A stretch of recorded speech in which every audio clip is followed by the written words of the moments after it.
after confronting the reality of the changes that have been made to the planet, it is a natural question to ask, why? Why would anyone want to? And who would want to alter the very air that we all breathe?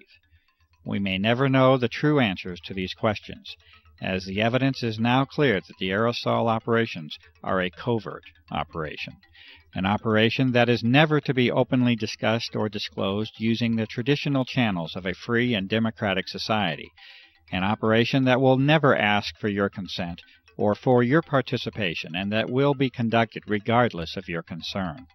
The answers, especially as to why, do not appear to be simple or restricted to a single purpose. The more that is understood about the nature and potential of the operations, the more complex the picture appears. What can be done, however, is to use the vast body of evidence that has been collected at a grassroots level to make interpretations that are at least consistent with this data. This has been done, and there are now 5 major areas of endeavor that are in agreement with the observations, data, and analysis that extends for more than 5 years. These are: number 1, environmental engineering, modification, and control; 2, electromagnetic operations; 3, military operations; 4, biological operations; and 5, planetary and geophysical change itself. These areas are not mutually exclusive to one another. There is an overlap that can make it difficult to discern where one program may start and another end. It is quite possible that any, and indeed likely that many or all of these operations are being conducted concurrently. What can be done within this brief segment is to explain how and why these types of programs are consistent with the broad spectrum of evidence that is now available to examine. First, with respect to environmental engineering, modification, and control. The evidence now shows that the very physical nature of the atmosphere has been changed. The best information leads to the conclusion that a hygroscopic, or water-seeking salt, is a dominant component of the aerosols that have been introduced.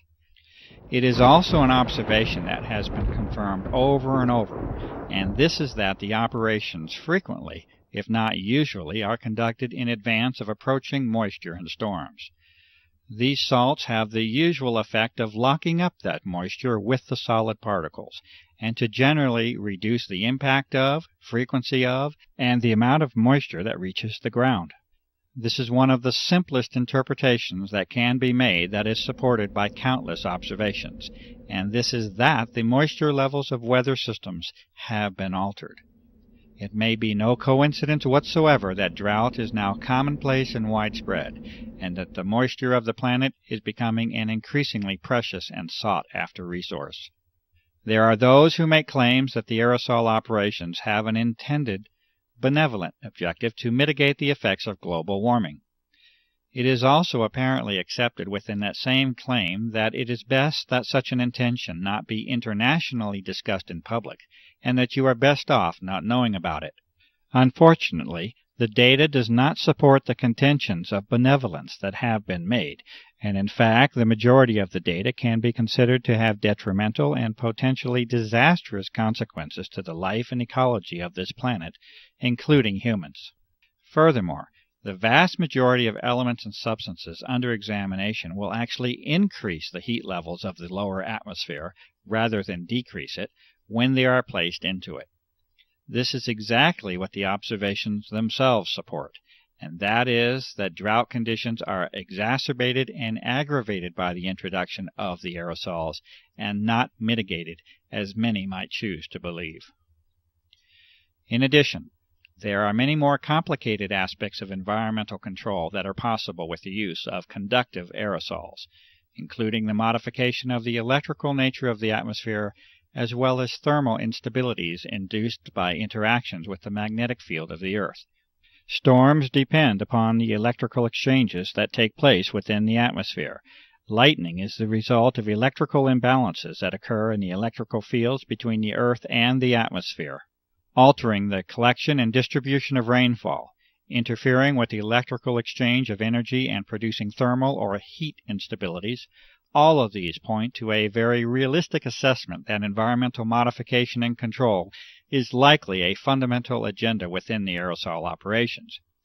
The United States Air Force has publicly disclosed a doctrine of owning the weather by 2025, and many have good reason to believe that such objectives have in part already been accomplished. This brief introduction to this topic only considers impacts upon the atmospheric shell, literally an eggshell of life that surrounds this planet. Understanding the full environmental impact, including the soil, the seas and lakes, the flora and fauna, the agriculture that sustains us, can only lead to an ominous portent of environmental change that we must pay the price for with our apathy.